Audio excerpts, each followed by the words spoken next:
So, good morning, everyone.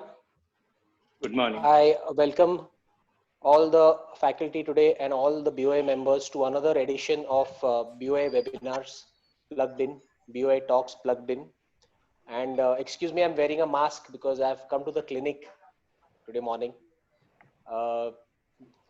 This webinar today is structured essentially to discuss some interesting cases. These cases are going to be from various subspecialties: cataract, cornea. We have pediatric ophthalm today, uveitis, and what is the fifth one, Sapnesh? Retina, right? Yes, retina.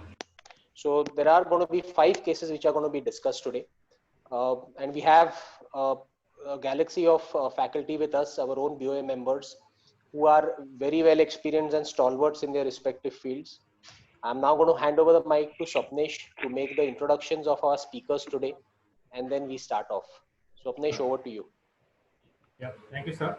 So I'll introduce the speakers as per their talks. So the first talk is by Dr. Nipa Thakkar, madam. Madam has been practicing pediatric ophthalm exclusively for the last 15 years. She has been attached to Lotus Hospital, as we all know, and her areas of interest are complex strabismus and pediatric cataract management. She does a lot of community ophthalm work also, and she headed the Mumbai Childhood Blindness Program.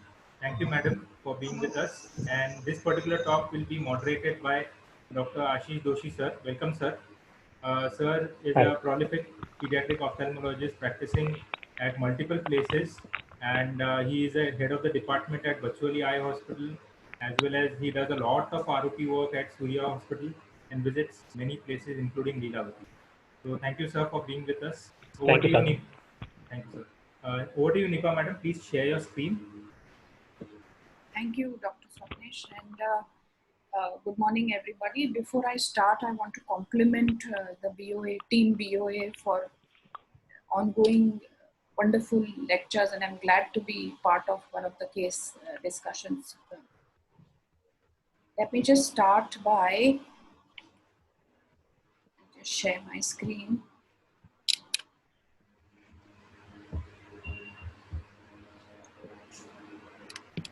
So there is a green arrow at the bottom.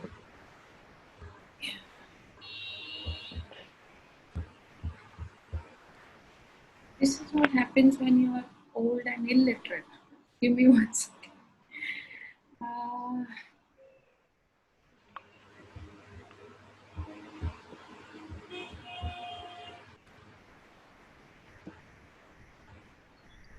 Working? Not working. Yeah. We can see your screen.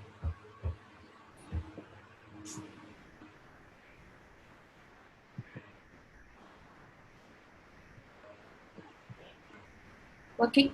Yeah. For you guys? Okay. Yes. So I'm going to present a very simple run-of-the-mill pediatric cataract management. It's just the discussion that is interesting. How I managed this case is what I'm going to discuss. Having said that, this is probably a wonderful forum for all of us to discuss the different ways in which we could have done this, or if others have experience of how they would do it differently, and what guidelines we are following at the moment for managing a pediatric cataract. So here's my case. He's an 11-month-old male child.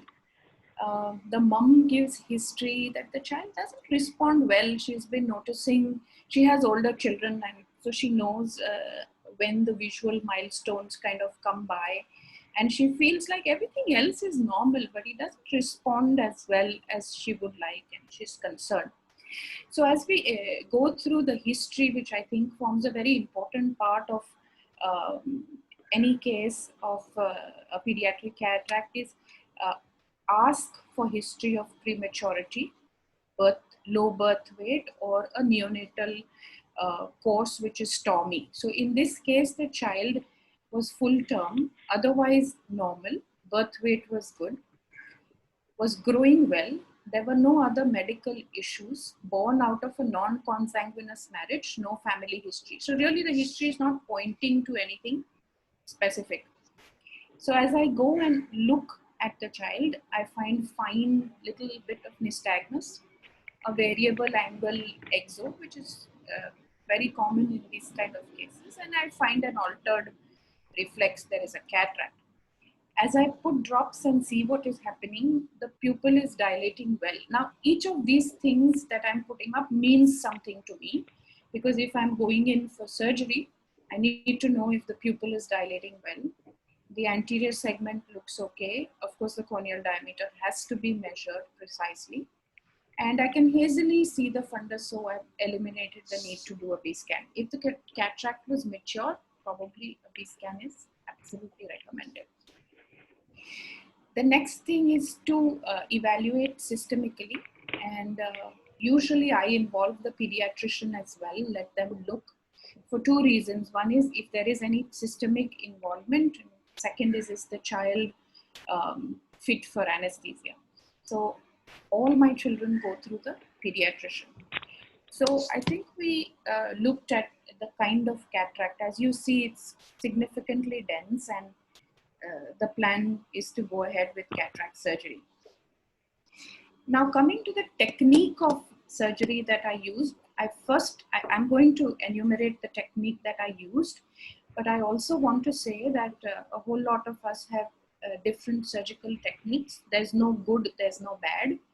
The key points we will enumerate, okay? So what is my technique? I begin with 2 side ports. I don't make the initial scleral and or corneal tunnel first. I first only make the 2 side ports. I use a AC maintainer, and I do a anterior capsulorhexis with AC maintainer. You can choose to do it with high visc or any other viscoelastic. Usually there isn't too much to take care of. The cortical matter is usually fluffy, and just a wash is enough. Then I do, in most of my cases, I do a clear corneal incision, place the IOL in the bag first, and then do a posterior capsulorhexis with an anterior vitrectomy. Over time, I have moved to taking no sutures. When I was younger, yes, I used to take sutures, and it's probably the correct thing to do in a younger child, and till you know how your wounds behave. Now, if you've noticed here in my technique, I've first placed the IOL in the bag. Many people would first do a posterior capsulorhexis anterior vitrectomy and then place the IOL in the bag. Again, both techniques are acceptable as long as you place the IOL in the bag.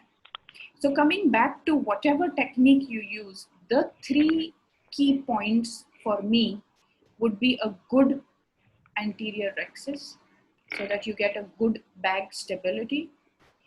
Place the IOL in the bag as a primary surgery, and take care of your wounds, which means post-op, you've done a beautiful surgery, but you don't want a leaking wound.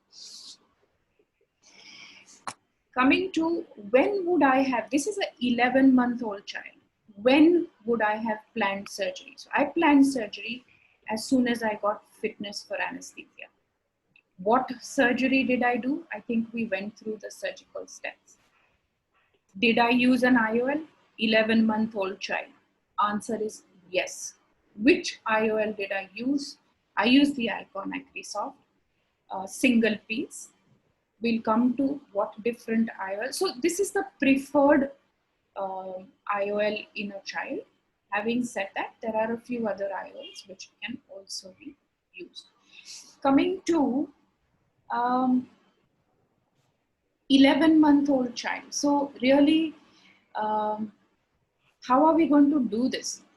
How did I calculate the IOL power? What we do is we take the child under sedation. We have a handheld keratometer, and we do contact biometry in the OT, right? So, and what we do is we fortunately have some lenses as standby. If you're able to do all of this in the OPD, then it's probably great because then you can plan better. You have the IOL beforehand, but many times it's not possible.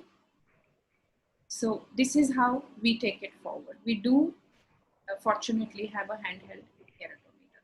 Now, for the biometry or for the measurement of the axial length, in the OT, I think the only good way is a contact. I know that a non-contact and a contact may have some differences in reading, but this is how we do it. Now, what about the IOL power?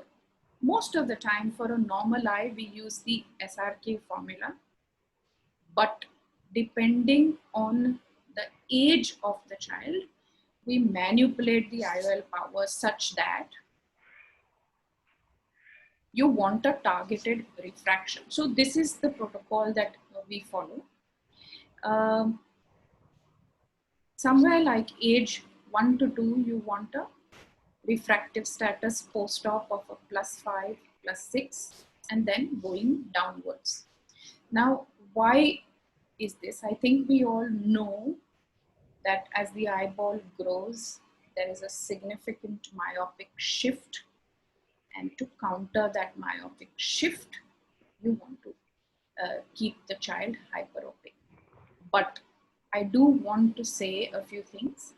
Please take this decision case-based, which means if you have a special child or there are some other issues and you know that that child is not going to wear glasses post-surgery, then even a +6 is amblyogenic. So, you know, each case has to be taken accordingly. When would I recommend that we put in an IOL? I'm going to say somewhere close to 1 year of age. Some years back, we had a cutoff of 2 years. Now we are at a cutoff of somewhere like age 1 year. I would still, there are various studies to show the results of pediatric pseudophakia in children less than 6 months of age. I'm not sure many of us do that. I think we'll wait a little longer for that guideline to come in. So my guideline would be somewhere close to 1 year of age. I'd be comfortable putting in a lens.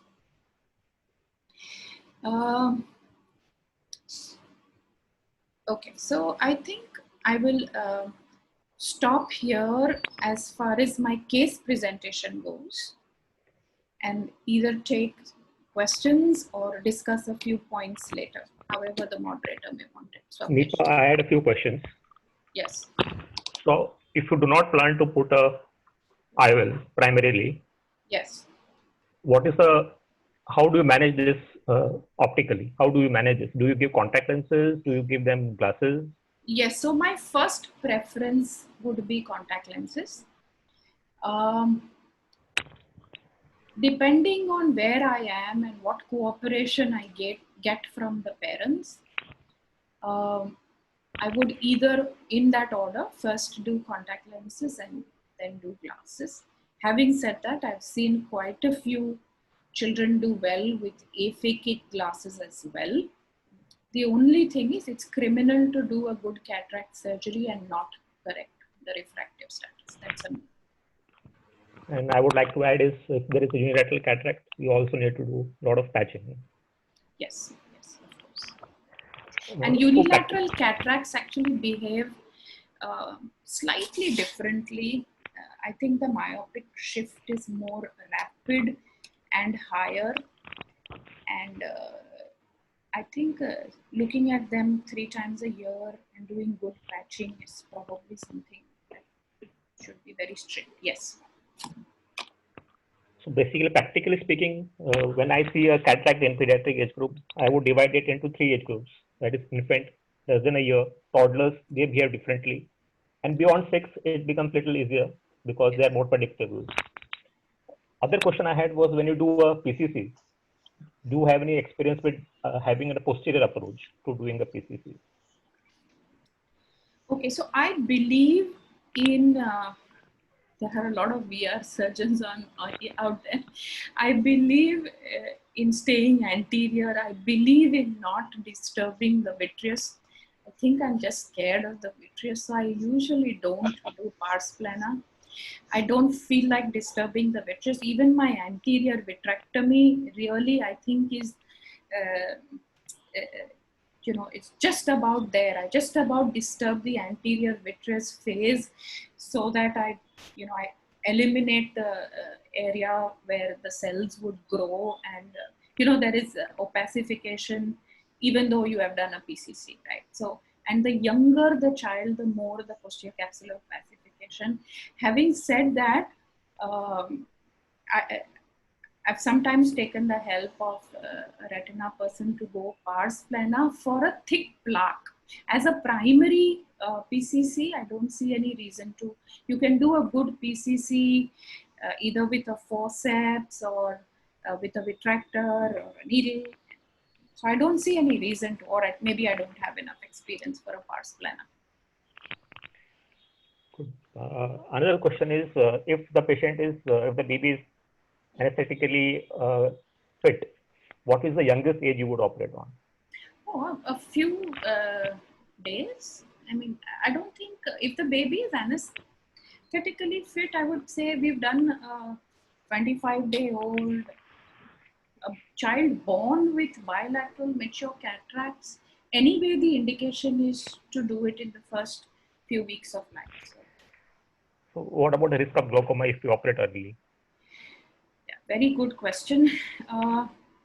There is a definite risk, or no, there is a definite increased risk of aphakic glaucoma in a younger child. Waiting to eliminate or reduce that risk versus allowing deep amblyopia to set in is a very balanced discussion. If it were a little immature, there was some way in which I had to keep the pupil dilated, I would wait a few weeks. But if it was a mature cataract, I would still go ahead. As you said, IOL calculation is a calculated as an educated guess. Yes. in a child. So what do you do routinely? Like you keep a myopic, keeping in mind the myopic shift. Usually for a 5-year-old, what would your ideal IOL be? Okay, so for a 5-year-old, I think he's a big child. So really, I would I wouldn't really aim for a big hypermetropic post-op refraction there. Even something like a +1 is good enough for me. And how soon do you give a glass after the surgery, and how soon do you give a bifocal to a child in an infant? Yeah. So what we classically do is I don't do 2 eyes together. So I do one eye, and then after a week I do the other eye. So a week after, when I'm doing the other eye, I do the retino of the first eye and give glasses in a week. And then a week after is when we give glasses. Classically, correcting near vision usually comes into play for an older child. See, if it's a young bacha and you're correcting aphakic correction, by default you're adding a +3 and making a single vision glass. Okay. For correcting near vision usually comes in an older pseudophakic child. Now, depending on what you have, if you have a little bit of myopia or a little bit of astigmatism, what we found, and fortunately or unfortunately we've studied this, what we found is the child can comfortably read N8 and many times N6 if he does not have nystagmus and or a squint. So the role of pseudo accommodation, or the so-called factors which contribute to pseudo accommodation, are very much there. And for us, fortunately, we've done a small study. Ibtisam is on the group. She's done this study. She's listening to me right now. We've studied the various factors that contribute to pseudo accommodation.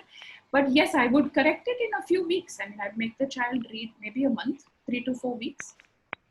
So So we'll before we go run on out of time, I would like to add is we should always dilate parents and the siblings when we have a case of pediatric cataract. Yes, Sapnesh. Yeah. Fair point. Sure, sir. Very pertinent question, sir. Thank you for the discussion. So we are limiting each topic to 15 minutes, and we would like to take more questions from Doshi sir at the end of the session. And obviously, we'll answer. There are a few questions which have come on YouTube and Facebook, so we'll answer all those questions at the end of the session. So thank you both of you for this discussion, and I request Dr. Cyrus to start sharing his screen. Neeta madam, please stop sharing your screen. Yes. So our next session is on cataract and refractive. And for the refractive part, we have Dr. Nitin Mankan sir with us. Thank you, sir, for joining. Sir has been in 30 years of private practice at his Upshur Eye Clinic in Malad. And he's also a medical, he's on the medical advisory board of BABT Eye Hospital at Kandivali and a clinical coordinator and medical director of prestigious Ellen Patel Rotary Eye Hospital in Malad. Sir is also the medical director of Universal LASIK and Smile Center in Kandivali, and he is a member of ESCRS. Thank you, sir, for joining in, and your input would be very valuable. The speaker for the cataract part is none other than Dr. Cyrus Mehta.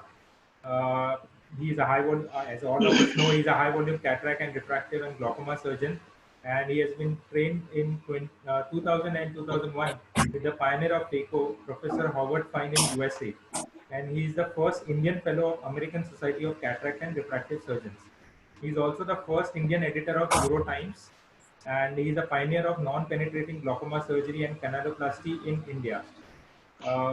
I like in his CV the next part where he is a two-time graduate of the California Superbike School of Motorcycle Racing.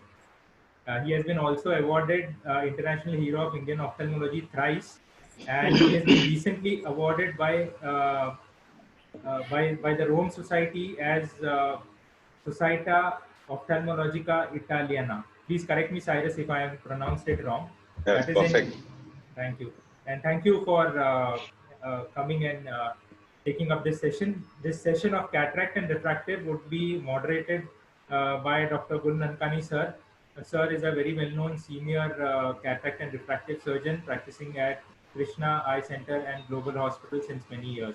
Thank you, sir. And I request Cyrus to please start his presentation. Thanks, Swapnesh, for the kind invitation.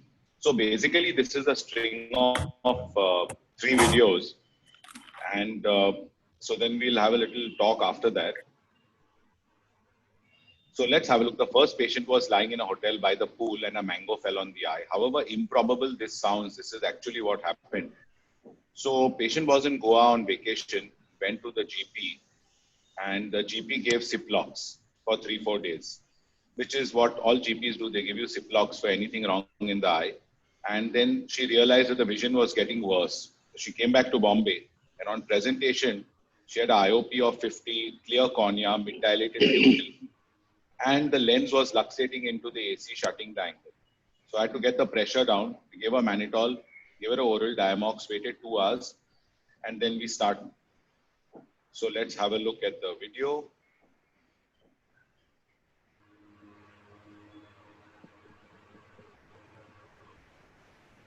So you can see the lens is subluxed into the AC, and all the zonules have equally been hammered. They are all loose. So I thought, instead of using femto laser or doing anything fancy, I will just do a small rhexis and see how it goes. So I'd kept a Ehmet segment ready, I'd kept a suture ready, and I'd kept a large CTR, 12 millimeter CTR. So depending on how the case went, I'd take a decision. This was not like a mature cataract, this was a middle-aged lady.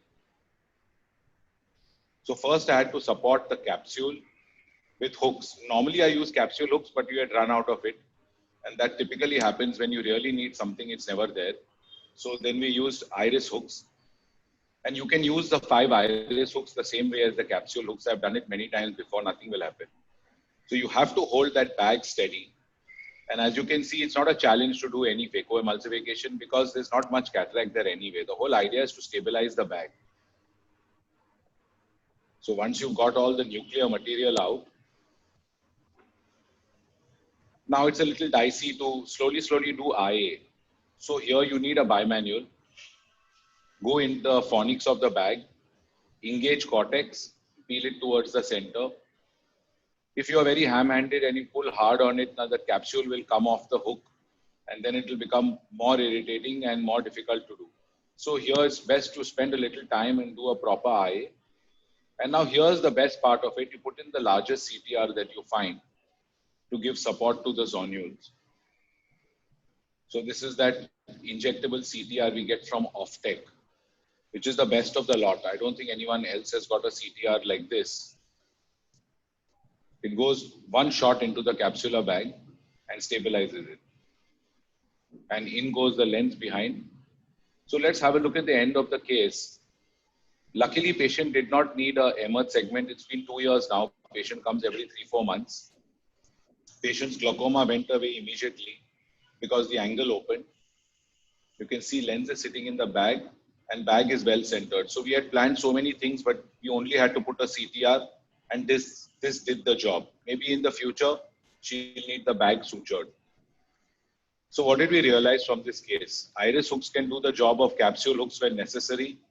And it's not necessary always to suture through the bag. Sometimes just a large CTR will do the job.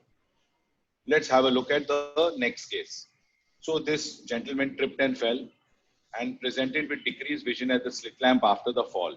So have a look at the eye. It just looks like PCO, but that IOL seems little mobile, you know.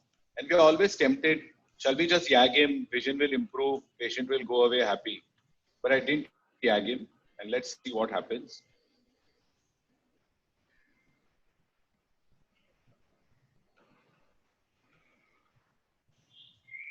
So this is what the patient appeared like on the slit lamp. But I could see that the lens was moving just a little bit. Can you all still hear me? Yeah. So, can you all hear me? Yes, we can Yes, hear Cyrus, you. carry on. Can you all hear me? Yes, we can hear you, Cyrus. Yeah, I don't know how to reduce the volume. No, you're fine, absolutely fine. Go You're ahead. fine. Just give your Okay. inputs Yeah, regarding video. I think better. So you can see that this lens was moving. So the first impression was PCO. So I'm getting the lens into the anterior chamber to see what actually happened. And once you dial the lens into the AC, you realize that this lens is decentered because there is only one haptic. So the other haptic must have got snagged when the surgeon was injecting it into the eye. Haptic broke and he put it in anyway. He said, let's see what happens. And it stayed like that for years together. I cut the lens in 2 parts and pull the pieces out.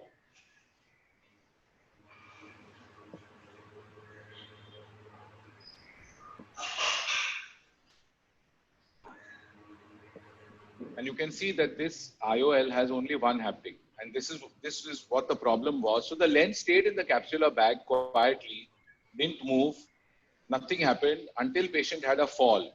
Then it got dislodged. So instead of doing a YAG now, I decided to just clear off all the lens epithelial cells. And you can do this. If you go back inside the eye, you don't have to do a YAG capsulotomy. You can actually do this. I've done it a few times in some patients. Of course, doing a YAG is much easier nowadays. But you can actually clear lens epithelial cells and bag becomes completely clear. If you give it a good wash, it looks like you've just done the primary surgery. I've done this in a few cases to open up the bag in order to put a secondary implant. It takes a little bit of time, but it's very doable. And in goes the other lens. This lens has got 2 haptics. And we make sure that this time we don't snag the trailing haptic. And put it in the capsular bag. So now even if he falls, the lens will not come out of the capsular bag. So take home message is, if it looks odd or IOL is moving, even if there is PCO, first don't yag, investigate. The trailing haptic getting caught in the injector is more common than you think. It's happened to me many times. And it's possible to clean the posterior capsule without yagging it. So this is the final video. In a subluxated lens, should we always use a ring segment? Or should we use this ASIA anchor, and when's it indicated? So let's have a look at this one. So this was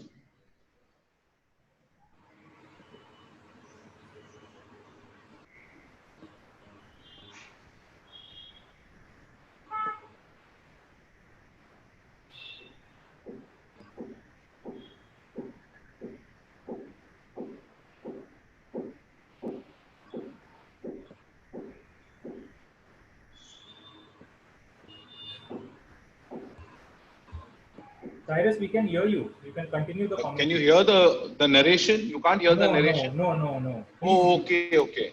Yeah, you give the narration. Okay, sorry. So this was a case where patient, a young child, lands up with a subluxated cataract. We use a femto, which is what the system was actually designed for, not to market cataract surgery. And we do a perfect rhexis in the center. Getting a perfect rhexis is a little difficult by hand. Then you use Healon, make some space, put capsule hooks. So these are the capsule hooks that I wanted to use in the earlier case, which weren't there. And just do an IA. So this will clear all the cortical material from the bag. And this is Eye Kaimat's technique. If you see YouTube, it is there. I also learned it from YouTube. And just railroad the suture out of the eye. And then simply put the ring segment in the eye into the capsular bag. It's quite simple. It looks very difficult, but once it gets in, it's easy. And also put a capsular tension ring, inject an IOL. So once you've got that perfect femtorexis, doing the rest of the case is not so difficult. But what happens if you do a manual rexis and it turns out bad, like in this case? So this case also we docked onto the femto, but it wasn't set properly, and femto has made some openings in the cortex instead of making a capsular rexis. So it's not like every time everything works. It didn't work, it wasn't set properly, and machine will only do what you tell it to do. So it didn't happen. So here I am making a manual rexis, and rexis is running out and I'm trying to pull it in. And rexis has gone peripheral into the equator of the bag. So now I'm stuck with a very odd looking continuous rexis. Here you get a device called an ASIA anchor. This is generation 1. Now there's a generation 2 also, which is out, which looks a little different, which is more 3-dimensional. This is 1-dimensional. But I had these samples lying from Ehud ASIA. So I thought I might as well try it before the sterility expires. So once again, just railroad that suture out of the eye, just like we see in Eye Kaimat's videos on YouTube. You put that anchor inside, and the anchor will hang on like that to that remaining capsule, which a capsule hook will not do, or a ring segment will not do, because there's not enough margin of rexis left behind. The rexis has gone completely to the periphery. So we need, so you can see now the bag is being held by those two bottom legs here. So the bag is being stretched, and now you just pass the suture through half thickness of sclera and lock it. So this actually looks very, very difficult, but it really isn't. You just have to keep everything ready when you're doing it.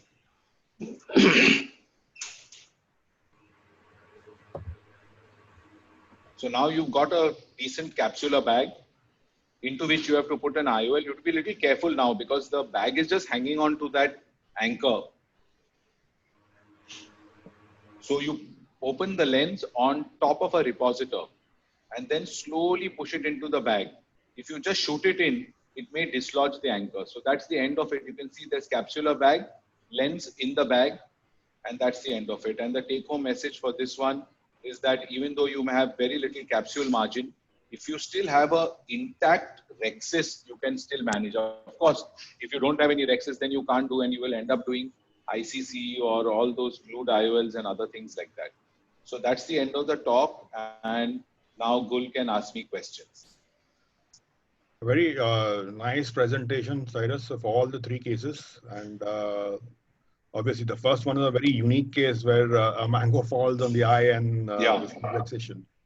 So for all these cases, were you doing a good A scan and deciding upon the lenses before the surgery? Because I think Yeah, that so was all these cases get an IOL master.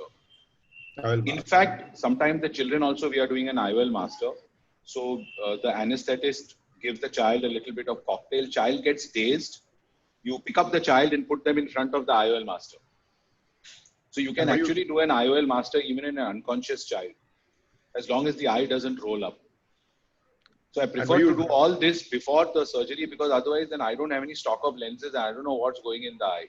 So all this, and then finally when you can't do all this, then you send to Deepak Bhatt and he will do all this.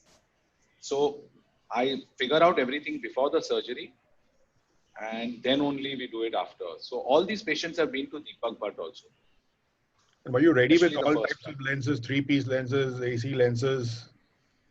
Yeah, I always keep a AC lens, because even though all this it looks very easy to do all this Yamane and all, and the child's eye is really soft, and doing all these manipulations, I think it's easier to put a AC lens in some cases, even though I really dislike it.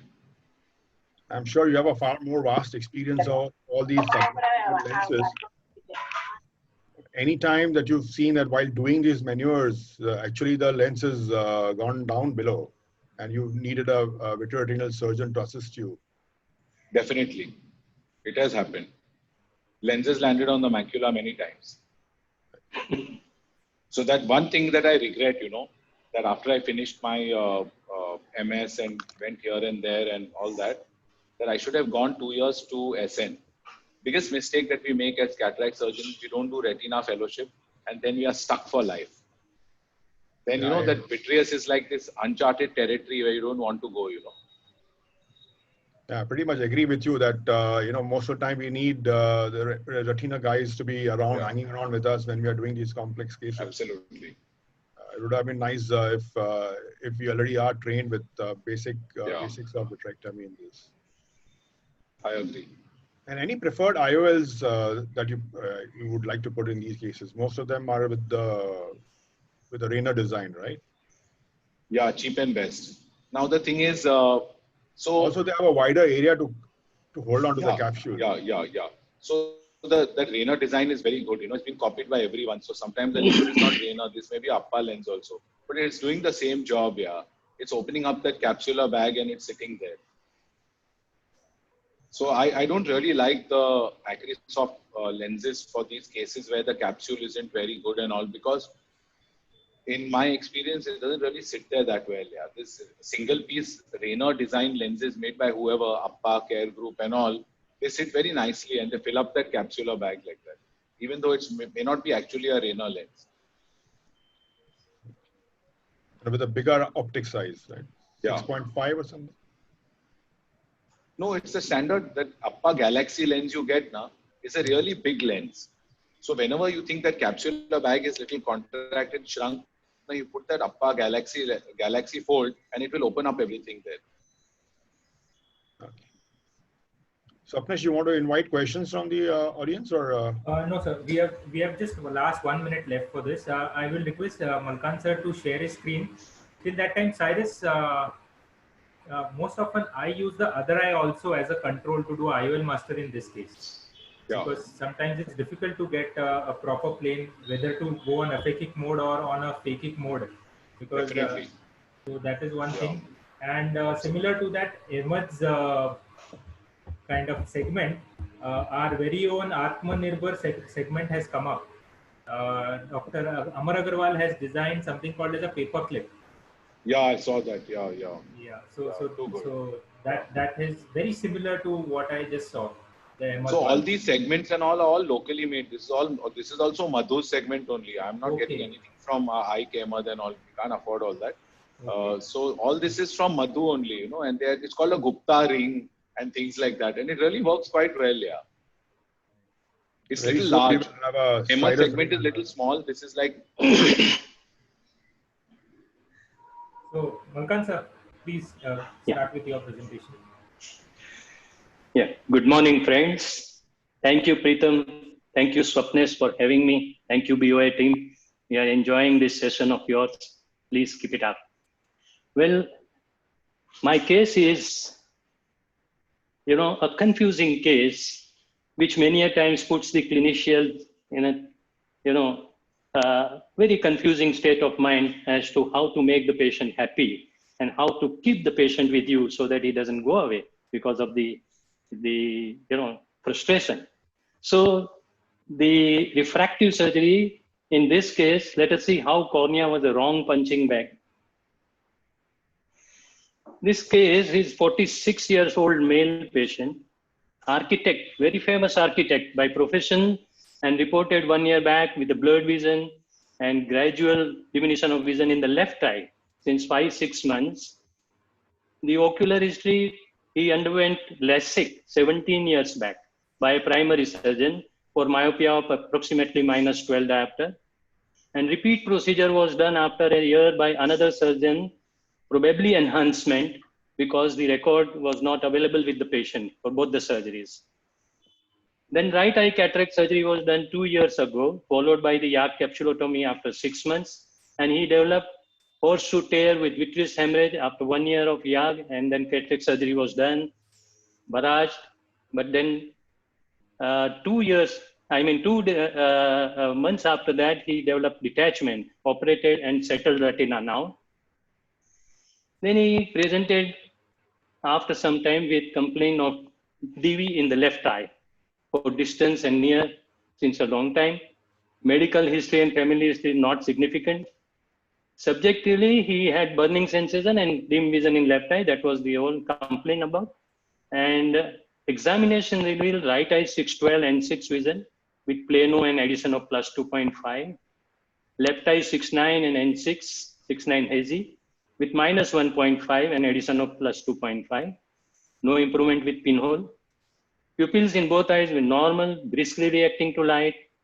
Slit lamp examination revealed right eye well opposed LASIK plaque, clear cornea, normal pseudophakia, and PC was ruptured. Left eye revealed epithelial ingrowth, observed extension from the nasal hinge towards the pupil, but not encroaching the pupil, say 3 to 4 millimeter from the flap edge. Crystalline lens appeared clear without obvious opacity in retroillumination. The IOP right eye 22, left eye 21. Fundus examination showed right eye attached retina, well barraged horseshoe tear. Left eye well barraged lattice. Disc, macula, and vessels were normal in both the eyes. So our assessment was right eye pseudophakia with attached retina and left eye epithelial ingrowth with early lens sclerosis. Now, he being an architect and an educated person, he drew this kind of a picture on his screen and sent me the message. This is the kind of discomfort he has in the vision in the left eye. These are the slit lamp pictures of the interface. You can see the ingrowing epithelium going a little away from the edge. These are sequential photographs taken at monthly interval when he kept reporting with the same complaint. So we thought of examining the ingrowth first and to find out whether it is increasing. Yes, we found that the extent of the ingrowth was increasing.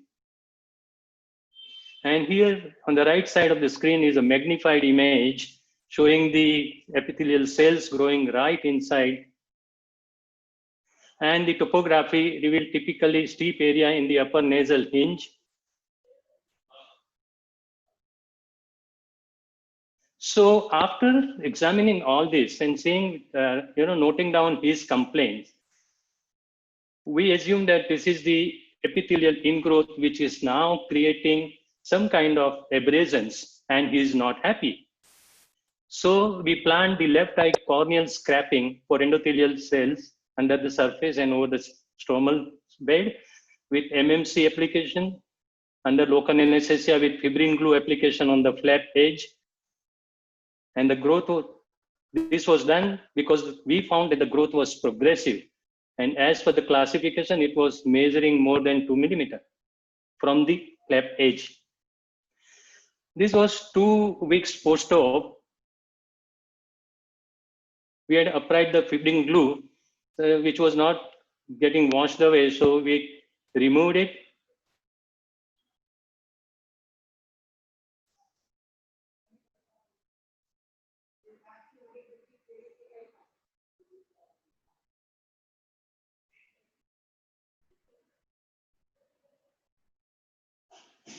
And this was 3 weeks post-op and then 6 weeks post-op, looking fairly clear and good.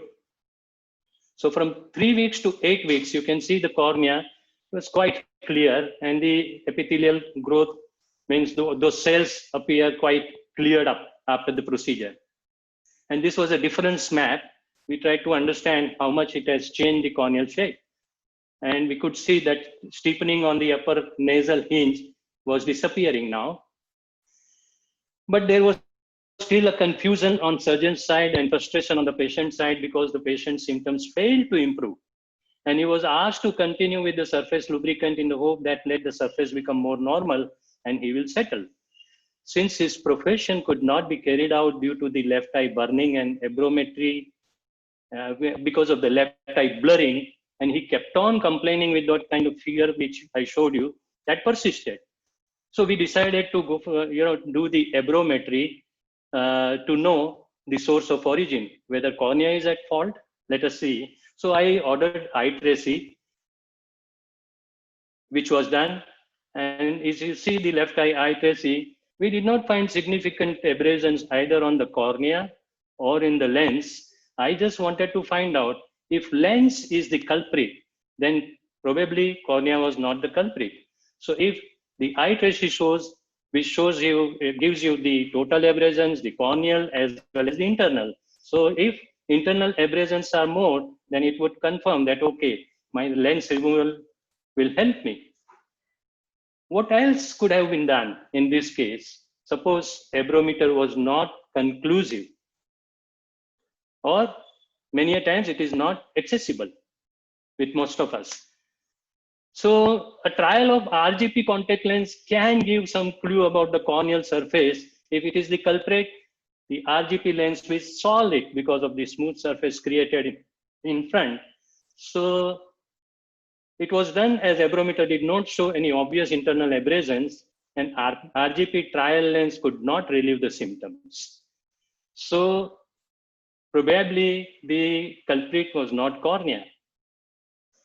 Why has it so happened? Why did I wait to tackle the intraocular lens, which was looking, to tackle the crystalline lens, which was looking little sclerosed? Because there was a clinical impression of progressive ingrowing cells, number one. Patient symptoms of visual disturbance was interpreted as corneal in origin, basically. And due to the high myopia and retinal detachment history suffered by the fellow eye, and clear looking crystalline lens in the retroillumination of the slit lamp with vision in that eye 6, 9, and 6, fairly good vision. And he being a professional with high visual demands, intraocular surgery was not considered in his case. But then we did the cataract surgery after seeing that, okay, contact lens is also not clearing the vision. Once we did the cataract surgery, patient became absolutely all right. So this, at a hindsight, I was thinking whether the decision for doing abrometry or CL trial should have taken place before the corneal scrapping. So in this case, after completing everything and finally patient getting better vision after the cataract surgery, I was thinking that cornea was wrongly punched. So this is the case all about. It was a clinical dilemma, and it resolved only after, when you are misled when you see some obvious finding on the surface, then you keep on thinking that that could be the reason for the visual disturbance. You treat it, patient remains unhappy, and fortunately this patient remained with us, and we could finally give him a good vision. Otherwise you tend to lose the patient. Now in this case scenario, can anyone suggest whether the approach was wrong, whether someone else could have done the right thing earlier, to make the patient happy, because the total procedure till the patient became happy lasted for almost 9 to 10 months. Meanwhile, he just could not work also. He had to take frequent leaves from his office and he was frustrated. So I was confused, and I am just asking your opinion. Anything else could have been done? Very well stated, Nitin. Many a times we come with these cases where it's very difficult to pinpoint where the problem lies. In this case, it could have been the cornea, it could have been the lens, it also could have been retina, especially since he was a high myope. And I think the approach should have been to do the RGP trial or a spherical lens trial to start with. And if one has an access to the I3C, that would have confirmed on the diagnosis. But I think all of us do come up with a situation where we have to take a decision, and it does become difficult to hit the jackpot in the first instance. But nevertheless, the take-home message is very clear that every such case we should investigate all the three aspects at the corneal level, at the lenticular level, and at the retinal level before we take the next step. Nevertheless, at the end of the day, you could manage, pinpoint the problem, and get the best vision to the patient. I think job well done. Yeah. Dr. Cyrus, any inputs from your side regarding this case? Yeah, no, the case was really difficult and really well handled, and we just pray that we don't get such cases in private practice. We need then it's also the seniority and the experience of person like Dr. Malkan can handle it. What happens is that when we do cases like this and then it goes south now and then patient is not happy, and then they always say, "Tumko kitna experience hai?" But then Malkan sir has handled it very well, and this is where really the experience counts, and patient feels very comfortable that a senior person is handling it. How easy was it for you to lift the flap, Nitin? Oh, that's a good question. Even I was wondering, but I had heard, I had never lifted a flap after 17 years. And we keep hearing in the conferences, in deliberations, that it is very easy to lift the flap, and it is, it never fuses with the stroma. And it was actually so. I have the video, but it was a very big file, so I'm not included in the presentation. The complete video of, flap lifting and how easily you can lift the flap. The moment you find the cleavage, it is so easy to insert the spatula and deflect it. Very, very easy. And from that day, I was convinced more about stopping the flaps and switching over all the patients for SMILE so far as possible. Yeah, so whenever one of us wants to do LASIK for ourselves and we see how easily that flap comes off after 5 years, then we think, let's not, my specs look very good and it gives me a certain level of dignity, and also I'll just wear glasses. No, get SMILE done better. Yeah. No flap. Yeah. So thank you all for this lively discussion. We have a lot of questions on abrometry, Nitin sir. So we'll address to that later on. So our next session is on vitreoretina and uvea, and Dr. Madhusudan Dauda would be moderating it.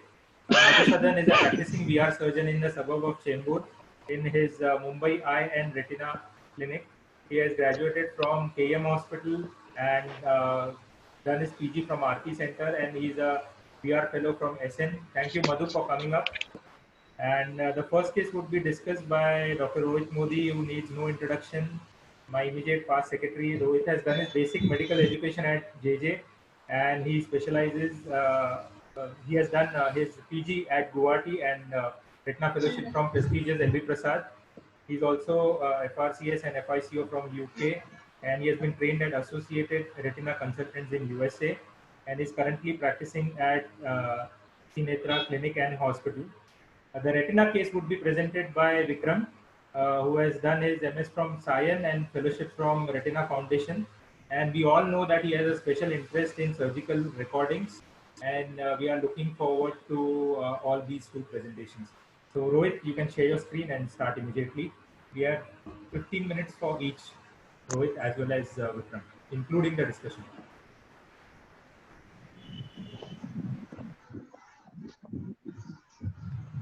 First of all, I would like to thank Dr. Swapnesh and Preetham sir for the opportunity. So today's topic of discussion is darkness shows the way. And there is darkness at the end of the tunnel. Well, sadly, there are no financial disclosures. A 32-year-old male came with diminution of vision since 1.5 months. He had finger counting vision in the right eye, and RAPD was also noted. 6/6 vision was there in the left eye. And this was the fundus picture after dilating the pupils. We can see a large, disc granuloma with exudation, which is seen, and some RP clumping and atrophy, which is temporal to the disc. Now, the diagnostic dilemma was, since the vision was very low and it was involving the disc, we had a few differentials. One was sarcoidosis, looking at the granuloma. It could be infective granuloma also. It could be a metastatic lesion. And obviously in India, it could be presumed ocular TB also, one of our favorites. And, when we see such a patient in the clinic, whether it is prudent to start with systemic steroids immediately because it's already, involving the macula, it's a sight-threatening lesion.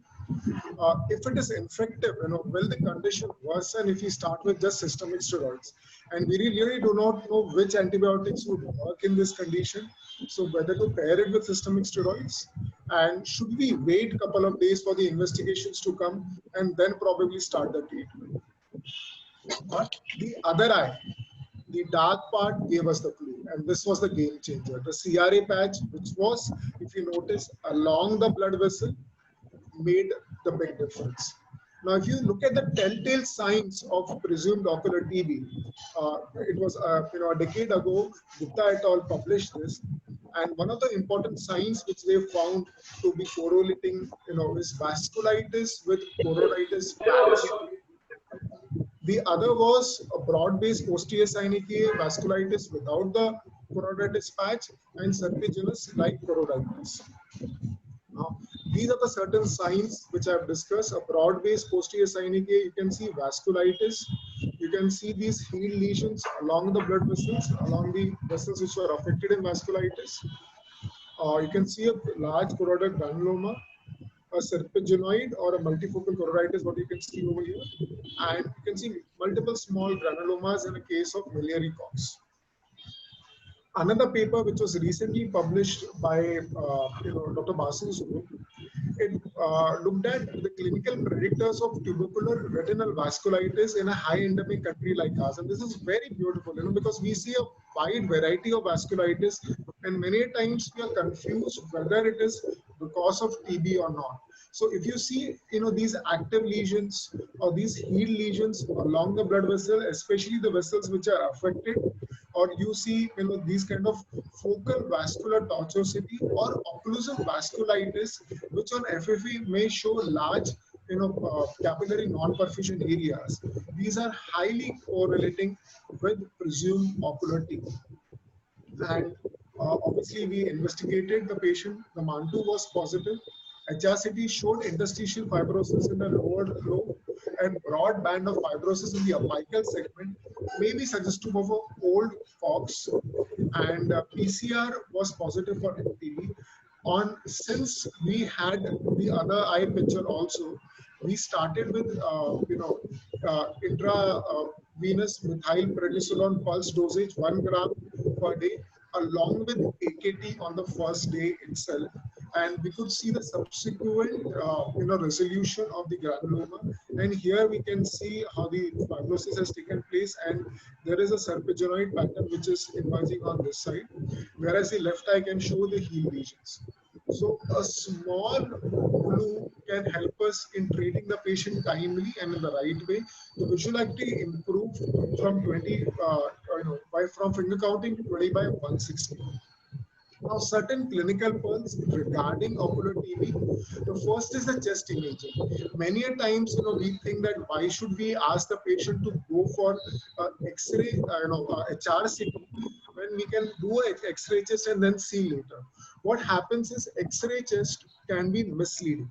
Now, I got a 35-year-old male who had pyrexia of unknown origin for which he was admitted for 15 days, had bilateral intermediate uveitis, and was given 15 days of antibiotics by which his fever subsided. And that time he was undergone X-ray, and the X-ray was reported to be normal. And look, I am not a person who can actually analyze X-ray. I feel I'm not trained for that. And as a routine, when I saw intermediate uveitis, I ordered for HRCT. HRCT showed multiple randomly distributed miliary nodes. So this guy had gone to a couple of physicians, a general surgeon, and was only diagnosed when a miliary cox, and the MANTU was negative as expected with miliary cox. Another important thing is how we interpret the MANTU test. Well, greater than 5 mm in very high risk individuals should be considered positive. 10 mm or more should be considered positive in especially patients from endemic countries, and 15 mm or more in patients who have no identified risk factors in Western countries. Now, negative test does not rule out TB. That's very, very important to know. And a positive test doesn't confirm TB. It's only a supporting, evidence which we get out of the MANTU test. And in a study which was done at Armed Forces Institute of Pathology in US, they found out that patients with histologically proven ocular TB, 40% of them had negative TST, that is tuberculin skin test or the MANTU test. That is, the biggest evidence is we take out a tissue from the eye and we see whether the microbe is present, and the microbe was present, and out of that 40% had a negative MANTU test. So it doesn't measure the immunity to TB, but it's a degree of hypersensitivity what we are looking at. And there's no correlation between the size of induration and the likelihood of the current active TB. Fascicles, bullae, and all they indicate high degree of tuberculin sensitivity. Thus, presence of infection with tubercular bacilli. Now, there are certain index TB guidelines which came in for different types of TB, and it came for ocular TB also. Well, so most important thing is first we should look out for the telltale signs of ocular TB, and that's where we label the patient as presumed ocular TB. Now, we do the ocular imaging, whatever is applicable, if FFA is required, OCT is required. Further, we exclude non-TB entities, and that's equally important. Now, after that, one of the important histories to be asked is history of TB exposure. That's one thing which we sometimes miss when we're taking the history, and a MANTU test is done routinely. If the MANTU test is positive or there's a history of TB exposure, we say it is possible ocular TB. So it's a grade higher than presumed ocular TB. Even MTB PCR or vitreous PCR. Now that will be surprising, because when we look at viral infections, intraocular, let's say viral retinitis, we consider PCR to be really sensitive and specific. Where in a paper which was done by us at LV Prasad, we found out that at the best, the MTB PCR gives us a sensitivity and specificity of around 80 to 85%. And Dr. Amod Gupta, who's a pioneer in this field, he says that sometimes the MTB can be an innocent bystander and it may come as a false positive. So that's why we do not consider it to be a 100% confirmatory test. The other thing is, if your chest imaging shows signs of infection, it is probable. So from possible, we are moving on to a step ahead, that is probable ocular TB, and the last is ocular tissue biopsy proven. That's very difficult, and that has its own surgical challenges. That is rarely done. So it's most of the times, we start with presume, and looking at the other supporting evidences, we label it as possible ocular TB or probable ocular TB. Coming on to treatment, like in our patient, the patient did require pulse therapy. Now, one of the beautiful things of presumed ocular TB is we can start with systemic steroids much before we start with AKT, because I prefer the AKT to be started under supervision of a chest physician. I feel that they are much better equipped to handle the systemic toxicity of those drugs. And medico-legally also, it is easier to manage, and later also this is a notifiable condition. So I believe the chest physicians notify it to the relevant government bodies. Also, in many conditions, since there is significant ocular inflammation, a course of corticosteroids, a slow taper, oral as well as topical, depending upon the condition, is required. Now, in my clinical experience, 6 months therapy is sufficient in most of the patients. Now, these are the treatment responses which we look at: remission, treatment failure, or a relapse. Now, if there is basically a treatment failure, we could be looking at a non-TB etiology. So we should go back to the history and the clinical findings. Sometimes there is a paradoxical worsening, which is maybe a Jarisch-Hexheimer reaction. So this we have to understand that, once we start AKT, there can be an antigen release, which can paradoxically worsen the inflammation. In this case, instead of, we think that, the infection is worsening, we should stop steroids. We should, in fact, escalate the dosage of corticosteroid therapy, maybe give a pulse therapy to control the inflammation.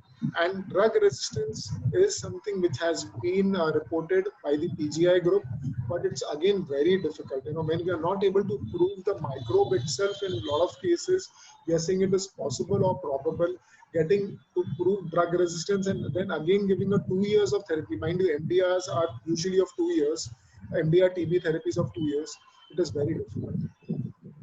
Now, this case was managed by a few years by me and my mentor. Now, my approach would have been slightly different. I prefer using intravitreal anti-VEGF also in these patients. Now, the initial usage was documented by Bansal et al. At PGI. Now, this was one of the cases which came back to me 2 years back, and we can notice that there is, a granuloma over here with a neurosensory detachment, which is seen quite clearly on the OCT. And, at this point of time, I injected the patient. Within a week, I could note that there was a reduction in the elevation, if you can see, inferior to the disc. And subsequently, within 2 to 3 weeks, there was complete resolution. After that, I have used it for 5-6 patients. And Dr. Rohit, sorry to disturb you. I think we are overshooting the time. Yeah, Sir, I think. Yeah, I'm just done. So the only advantage with anti-VEGF is it gives us a faster resolution. And lastly, AKT has to be given in these patients if we diagnose them with ocular TB. Only anti-VEGF therapy or monotherapy is not recommended. Lastly, I would like to thank my mentor, Dr. Basu and LB Prasad, a BOA, my patients and my family. Thank you. Yeah, Madhu, you can bring up 2-3 relevant points quickly. Yeah, thanks, Dr. Rohit. I think it was an excellent case for discussion and really well documented. So I had made some notes actually because I'm no authority in ocular TB. So I had to go through it a lot and I made some notes. I think you've covered everything very beautifully. So one of the points that, I would like you to clarify for mainly the general ophthalmologists is, say, for example, somebody sees this kind of a picture of disc edema. How would you differentiate a normal disc edema from, say, an infective etiology or a tumor etiology? So basically, you will. I like to divide pathologies into, vascular, inflammatory, tumor. So how, for the general ophthalmologist, what would make you think that it was probably infective and not an ordinary papillitis or something like that? So, if you, if you permit, I'll just share my screen so that I can share the image to better explain. Yeah.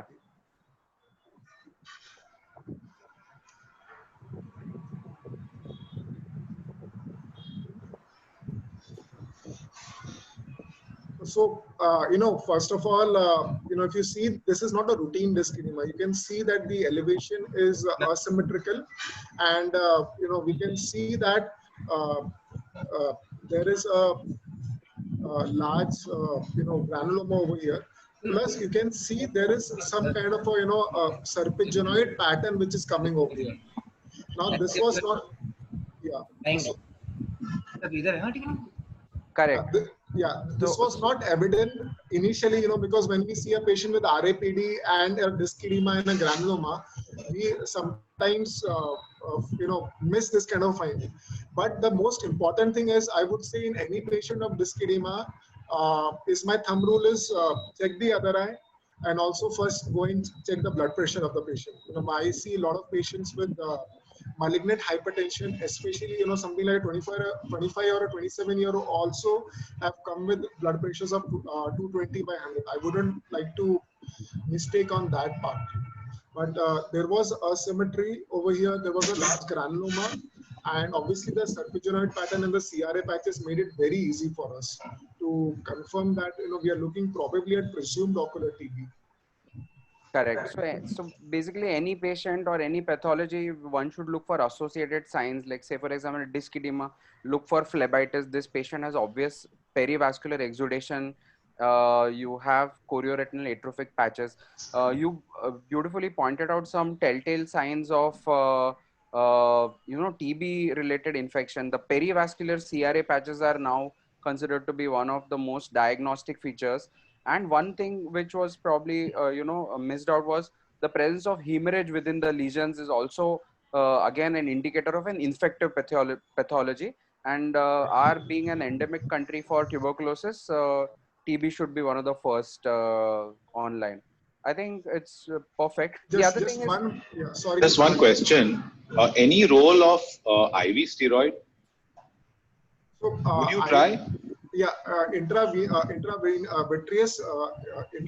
steroid. I have tried it in one patient in which I got not suboptimal response in a patient with granuloma, but most of the patients respond to anti-VEGF fantastically well, because the theory behind is that these are highly vascular structures, the granulomas.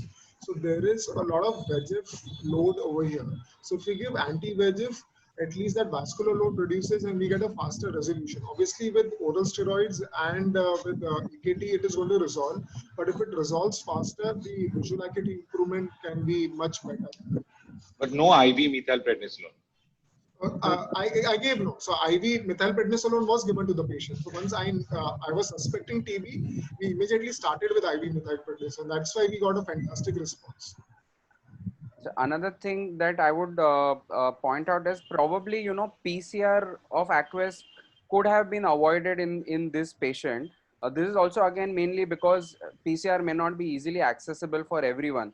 Because in your case, definitely you have a clinical picture that supports tuberculosis, and definitely the radiological features are also very suggestive. Plus a positive, one immunological test, one radiological test, and clinical feature is sufficient.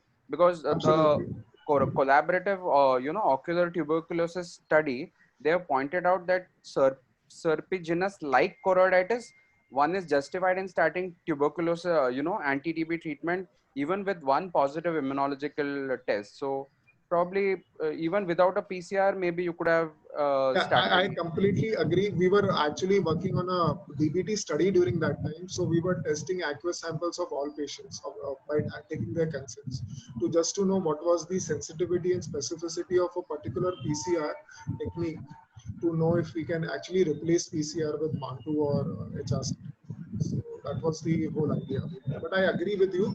PCR is not readily available and it is not required, especially for cases which are clear-cut, findings when we are supported with a good Mantoux and HRCT findings. Okay. Madhu, should we go on? Yeah, we can continue. Sure. Yeah. Vikram, please share your screen. Rohit, we'll ask few more questions at the end of all this. Many questions.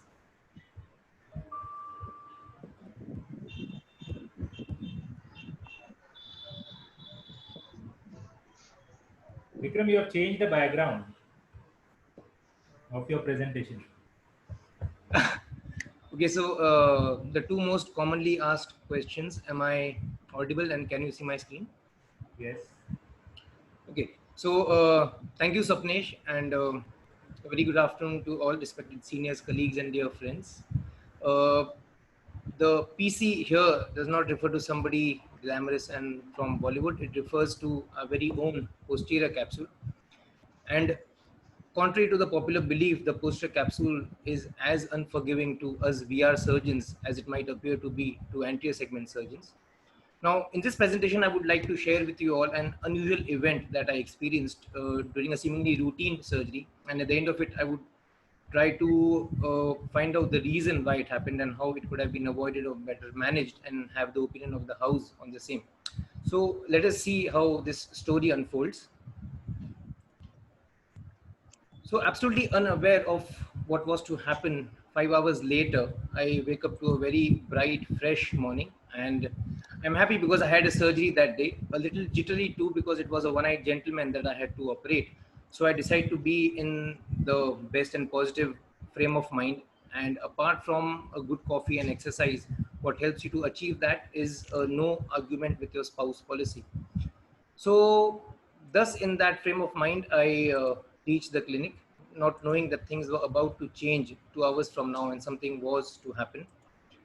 I go to my room, I pick up the X file, that is the file of the patient, Mr. X, who is a 45-year-old one-eyed gentleman and was posted for right eye phaco with 3-piece foldable IOL implantation along with silicone oil removal.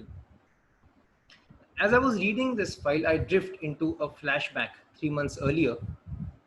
Now, this was when the patient had first presented to me with sudden onset floaters and decreased vision in his only seeing right eye, and that was because of a macula on retinal detachment with a large tear supranasally with vitreous hemorrhage and multiple dangerously looking bridging bleeding vessels and lattices thinning and holes inferiorly. So the patient was scheduled for a vitrectomy at the earliest, and it was a standard 23 gauge pars plana vitrectomy.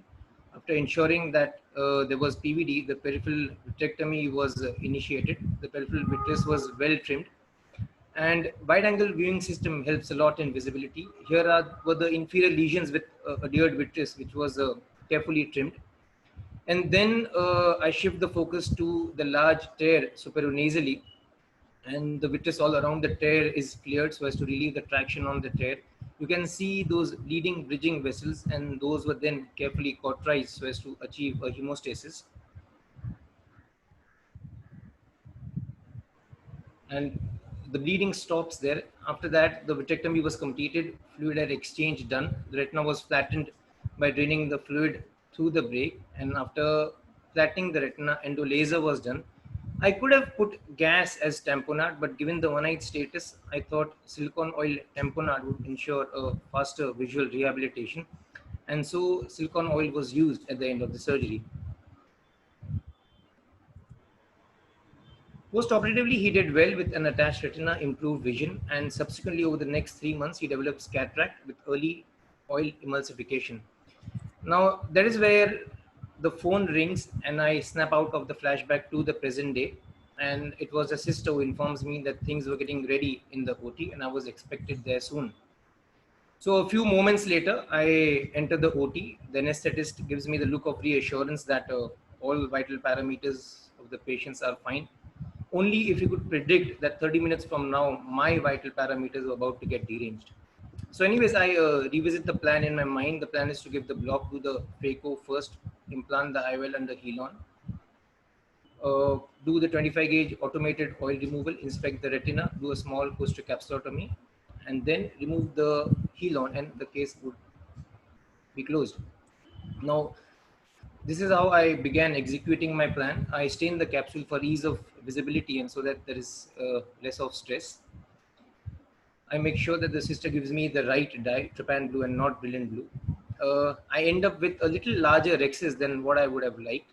The main wound is then made, hydro procedures done, and standard phaco maneuvers used to clear the cataract and the epinucleus. If you see, the AC is fairly stable during all these steps.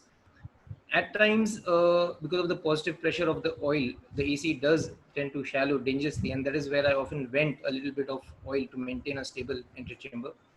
Also, in such cases, it's not uncommon for oil to migrate into the AC, but that didn't happen here, indicating a good zonular integrity. So then the bimanual irrigation aspiration was done, the cortical matter was cleaned, and very faint posterocapsular opacities were noted. The bag was then inflated with sodium hyaluronate, and after doing that, the 3-piece foldable IOL was injected. It was a Alcon 3-piece IOL here, and then it was positioned into the bag. After having done that, I retained the Hilon in the AC to have a firm globe, and that helps insertion of the pars plana cannulas. 25 gauge cannulas were inserted, and an automated oil removal was done through this port here. After a complete oil removal, the retina was inspected and it was found to be well attached. I then leave the vitreous cavity on saline, and with the help of a 23 gauge cutter, fashion a small central posterior capsulotomy. Having done with the posterior segment maneuvers, the pars plana ports were then removed. There was no hypotony noted upon removal of the cannulas. And then noting that there was still Hilon left in the AC, I do the hydro expression of the sodium hyaluronate, which can be seen expressed out at the wound. And because it was a larger rhexis, I thought I would have a smaller pupil. So I inject pilocarpine into the AC and constrict the pupil. Just when I thought that everything was fine and all is well, I suddenly hear a clock ticking as if a time bomb was about to explode. And that is what happened over the next few seconds. There, the PC just blows out. So seeing that again in slow motion, the moment I enter with the irrigation into the AC, there is a gush of fluid which causes bellowing of the IOL and the posterior capsule, and there is a large ragged tear in the posterior capsule before I could even get my aspiration cannula in. My heart stops. I hold my breath because the last thing I want to see now is the IOL sinking into the vitreous cavity. Fortunately, that was not to happen. I could clear off all the visco, and I closed the case with a formed AC and a stable IOL in situ. And I closed the case with a very sincere and honest prayer in my mind. So post-operatively, things were good, thankfully. Thank God for such mercies. He had an improved vision to 6/12 unaided, very stable IOL sitting in the eye, but with a large posterior capsule defect in the center, reminding me of the event that had occurred and the disaster that could have possibly occurred. So analyzing it, why did it happen? 3 points which come to my mind. Was the posterior capsulotomy a culprit? Was it because of the trapped Hilon, or was it the timing of the removal of the infusion cannula? Let's analyze them one by one. Maybe an intact posterior capsule would have resisted the bellowing and it would not have blown up the way it did. Maybe the cutter opening had some weak point along its circumference, along which the tear extended, and there was the large PC defect. So the work around that could be to have a high threshold for capsulotomy, reserve it only for cases of thick fibrous plaques which are difficult to YAG, and also probably prefer oil removal in pseudophakic eyes. Coming to the trapped Hilon, you could avoid that by not over-inflating the bag with Hilon. Evacuate gently the Hilon which is there behind the IOL, and the final visco wash should be done with a low bottle height, or better still through a Simcoe's cannula through the main wound, which is leaky and does not allow the AC pressure to rise a lot. The infusion cannula should be last to be removed, because that would maintain some tone in the posterior segment, that would avoid a huge bellowing, and it would also balance the anterior and the posterior forces. So take home message, rather note to self, would be that prefer oil removal in pseudophakic eyes, have a high threshold for primary posterior capsulotomy, avoid overinflation, gently evacuate the trapped portion of the sodium hyaluronate behind the IOL, remove visco, the final visco, with a low bottle height or with a Simcoe's cannula through the main wound.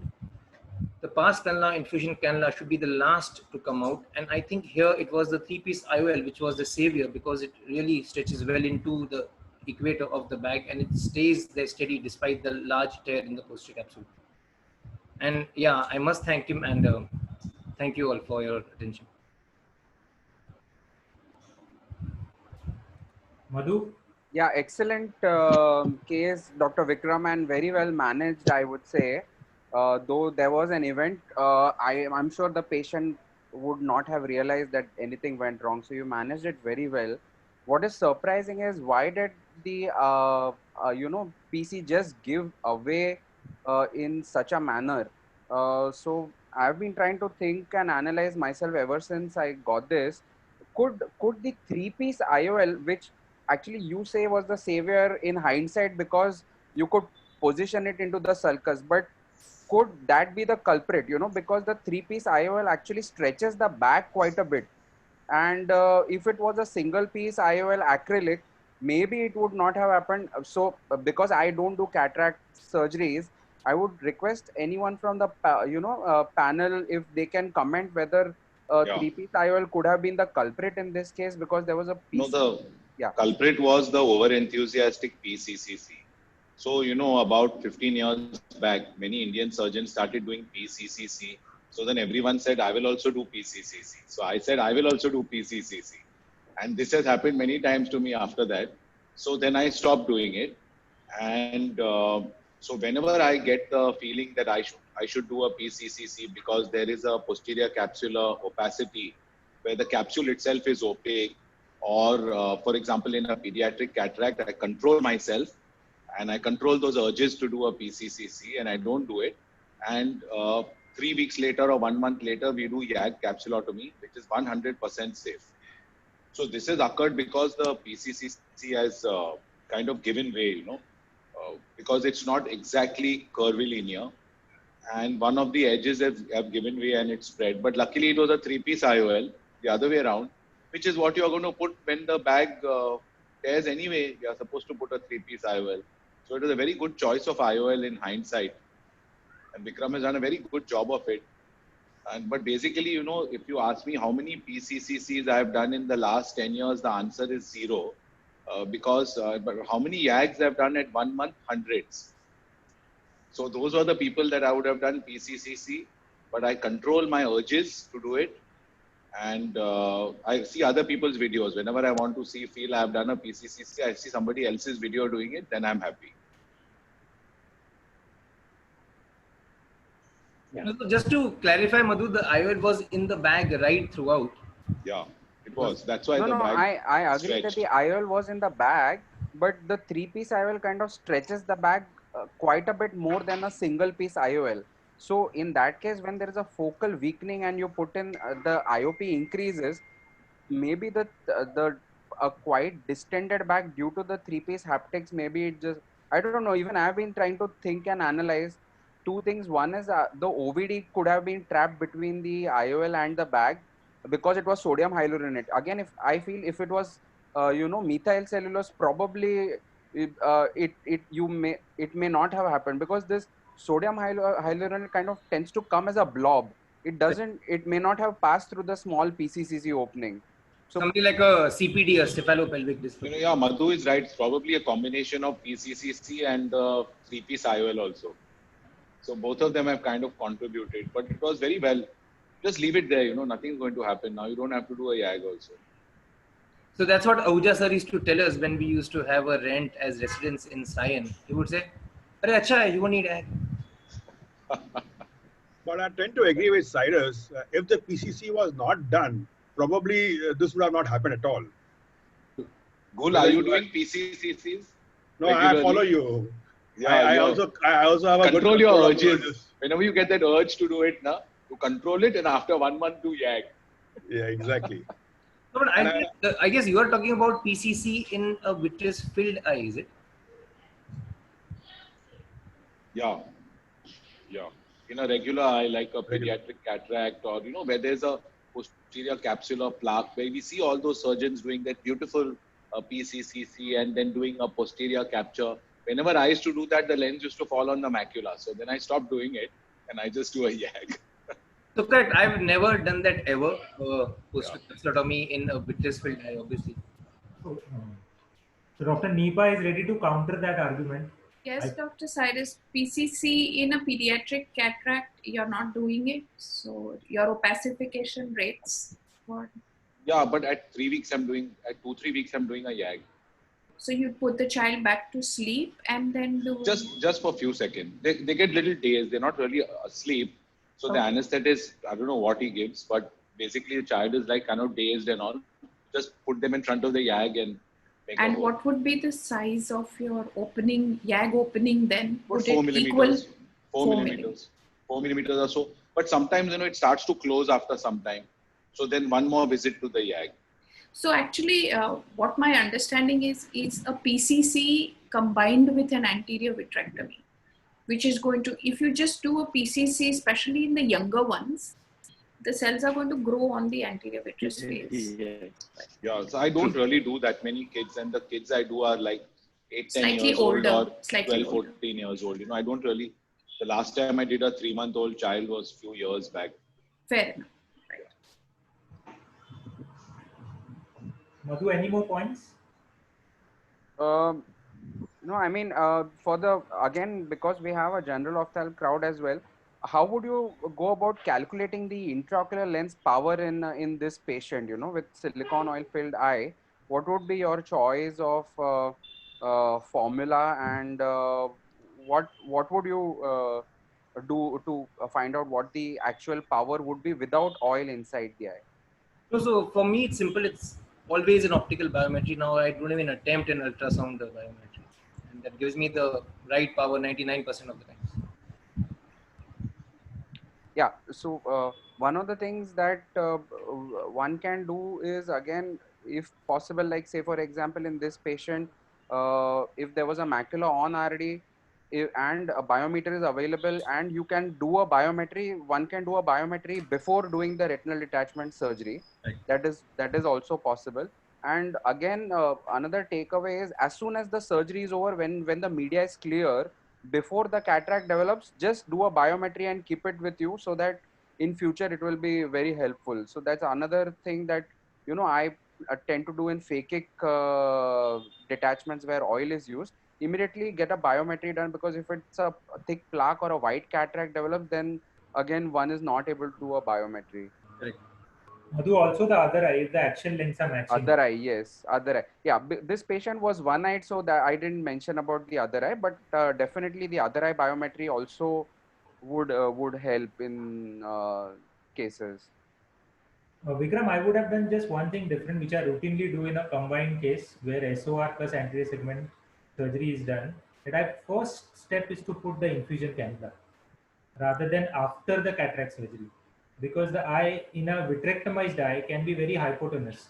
So your maneuver of putting the trocar cannulas can actually be very tricky and sometimes unforgiving for the lens also, and so it just makes life easier to put the infusion cannula first as a first step. So just place the infusion, have it there, and then maybe when you're through with your cataract, start the infusion and put the other port. Correct? Yeah, also I put the other port, and in fact the oil will keep on egressing out as the anterior chamber fluctuates. Pressure builds up. Yes. So the oil will Also, keep should on be the last to egressing. remove. Yeah. Also, the last to be removed. Yes. Yes. So we can take questions from other moderators also. I think Dr. Cyrus has answered few questions on the chat. I'll just take up one more question from Dr. Ruchik Thakkar. It was, why was primary posterior capsulotomy planned along with the cataract surgery? I think it is for you, Vikram. So the reason for doing the posterior capsulotomy was that one was there were faint opacities, not that entirely justifies the capsulotomy. The other thing was that in such eyes, the PCO develops really fast, and it tends to be fibrotic at times. And if you notice the 1 month post-op picture, there was already a fibrosis happening there. So anticipating that this happened with him, and to ensure that he has a clear visual axis throughout, I thought of doing the small central posterior capsulotomy. It was just 2 millimeters, but I think that was enough for A2 stage. So Nipa madam, there's a question for you from Dr. Rajiv. Do you do a IOL optic capture into the PCCC? So he basically wants you to please elaborate on the choice and how to do the capture, if at all if you are doing. So my personal choice is not to capture the IOL in regular cases. Both a 1-piece and a 3-piece are okay. My personal preference is a 1-piece. Of course, a 3-piece is easier to capture. And usually I've seen that, the capsular bag fibroses pretty fast and pretty well. See no reason to capture the IOL. Nipa, I how don't do do you it. rehabilitate your patients post-operatively? Give amount them of patching and yes. what is the duration? Give them first is correct the refractive status. Whatever is you are going to have a residual refractive error in a pediatric cataract. It's not like 6966. First thing is to correct that. Second is to correct near vision, which is the need for bifocals. And third is patching. If it's a unilateral cataract, I would do intensive patching, 6 to 8 hours a day from very early on, from second to third week after surgery. If it's a bilateral cataract and the child is old enough to record vision, I would then base my patching regime on that. But a unilateral case, just start patching. That's the best thing to do. Rohit, for you, could you just clarify the terms for general ophthalms? Serpiginous choroiditis, serpiginoid choroiditis, serpiginous-like choroiditis, amphigenous choroiditis, peripapillary choroiditis, peripapillary helicoid choroidoretinal degeneration. The answer is simple, so just make it clear for everybody. I wouldn't, we'll just keep it to serpiginoid and serpiginous. That's the main confusion where it happens. So serpiginous is considered to be an autoimmune condition, whereas serpiginoid is infective, most probably TB unless proven otherwise. And so in India, we either call it serpiginous-like or serpiginoid choroiditis, whereas in the Western countries, you would say serpiginous choroiditis, and there the main modality would be steroids and immunosuppressants, whereas in our country, it would obviously involve AKT. Another important thing is when we are treating patients with active serpiginous choroiditis, it's a good idea to do autofluorescence so that we can pick up activity. And another important thing is a lot of these patients have recurrent inflammation or persistent inflammation even after giving 6 months of AKT. That doesn't mean that they have a drug-resistant TB. It's just that the inflammatory aspect has not been controlled and they may require immunosuppression for a longer time, but AKT for 6 months is quite enough. So classic serpiginous choroiditis is autoimmune, and serpiginoid, serpiginous-like choroiditis, multifocal serpiginous choroiditis all denote infective etiology, which may be TB, syphilis, toxo, fungus, anything. Absolutely, absolutely. But the only thing is, in India, when we are looking at serpiginous-like or serpiginoid, it should be considered TB unless proven otherwise. There are quite a few papers, which they have investigated retrospectively also, giving AKT and then looking at recurrences, doing MTB, PCRs and other supporting evidences. We have enough data to show that almost most of the patients in India with serpiginoid choroiditis are presumed ocular tuberculosis unless proven otherwise. And if we could just make one point here that it's a very common trend that when we give oral steroids to such patients, it's a printed prescription, 60 milligram, 7 days, 57 days, 47 days, 37 days. But we need to understand that this taper has to be customized and it has to be based on the response to the inflammation. And you would really want to go really slow in a particular case, say after you reach a 30 milligram, you might want to taper slowly, maybe 5 milligram every 10 days, 2.5 milligram every 10 days, depending upon the response. Yeah, so I agree with you. What I prefer to do is I most of the time start with 40 milligram dosage. What I have seen is, and even when I discuss with Dr. Mayur Morekar, he also feels the same thing, that 40 milligram dosage, in most of the cases, patients do very well. And in some cases, when there is a paradoxical reaction, we can step up the steroids. And my thumb rule is 2 weekly taper. And the 10 milligram, when you reach 10 milligram, I keep it for 4 weeks. So it eventually becomes like a 2.5, 3 months therapy. So I do not believe that in ocular inflammation, you can get away with a weekly taper. I firmly believe that you should go for a 2 weekly taper at least.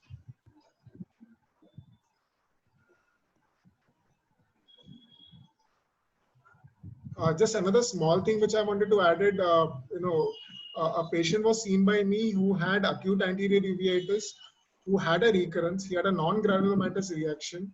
And that time during the recurrence, MUM2 was done and it was turned positive and the patient was started on AKT. one important message which I wanted to send through the presentation was Mantoux positivity doesn't mean that the patient has ocular TB, and Mantoux test negative doesn't completely rule out. It is just a supporting evidence we are looking for once we are sure that the patient has presumed ocular tuberculosis on clinical findings. Okay.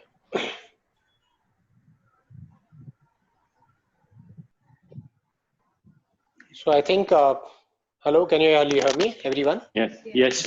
Yeah. So I think we'll probably conclude here. We've answered most of the questions. With everybody's permission, I would like to conclude this today's webinar. I think we've had a wonderful discussion, multiple cases across the board. I thank Cyrus, Dr. Nitin Malkan sir, Nipa, Rohit, and Vikram for coming up with these wonderful cases. Thank you, Gul and Madhusudan, for helping us with the discussion and moderating today's webinar. Thanks, Dr. Pritham. Yeah, and I request all the members to look forward to our next edition, which will come up mostly a fortnight from now, again on a Sunday. What we are planning is something different. We are planning probably to have a webinar on a non-clinical topic like how to edit surgical videos and how to make a PowerPoint presentation. Something different from the usual. Preetham, did you hire the optometrist? No, I'm at the clinic. 2 people came for interview. So I just, while the webinar was And going also on, post the questions you throw at them, so we can also understand how to interview them. it was, I was mute and silent by spectator while my wife was doing the necessary interview. But I'll let you know what That's I'll a wise probably, one. yes. Tough You're a wise taskmaster guy. on Sunday, interviews on Sundays. Thank you, everybody. Stay well. Stay well. Yeah. Thank you. Yes. Bye. Stay safe. Thank you. Everyone. Take Thank care, you. everyone. Thank you, Swapnesh. Bye. Bye.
के लिए अब आप आज तक के app को भी download कर सकते हैं।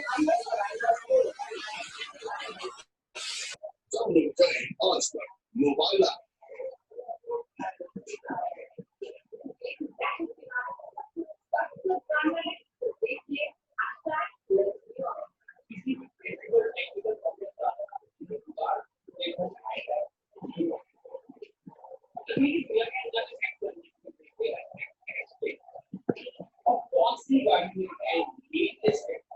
हो जाना है तो ये और सब्सक्राइब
अभिनेता अनुपम खेर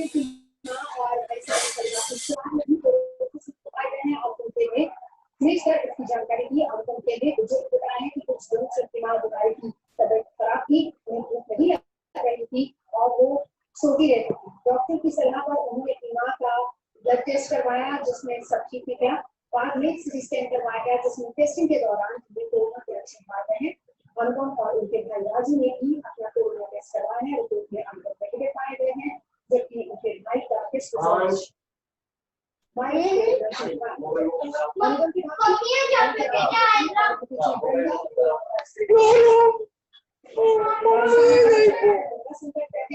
सचिन पायलट और अशोक गहलोत के बीच तरह तरह की फोटो सामने आ गई। सचिन पायलट और दिल्ली में बनाए जाते हैं। वो पार्टी नेतृत्व से मुलाकात की कोशिश में रहे हैं।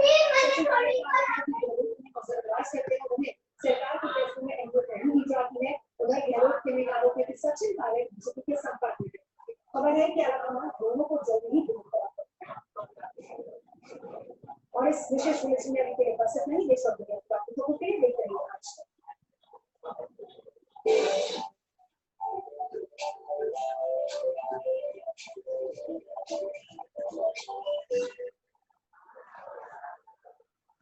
बार सर्दी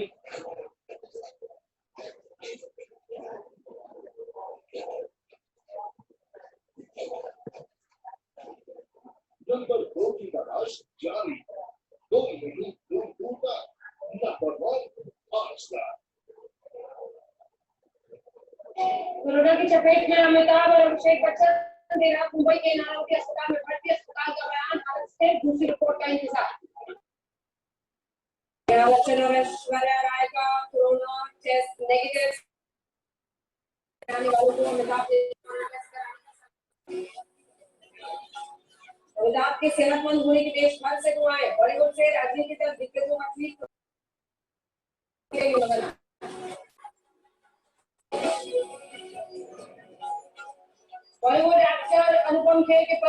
भी कोरोना का प्रहार, अनुपम किरण देव की रिपोर्ट नेगेटिव, भाई भाभी मां की रिपोर्ट पॉजिटिव। मुंबई में कोरोना का एक और विस्फोट, राजभवन के 16 स्टाफ को कोरोना की पुष्टि, महाराष्ट्र में 24 घंटे के भीतर कोरोना के 8,000 से ज्यादा रिकॉर्ड केस।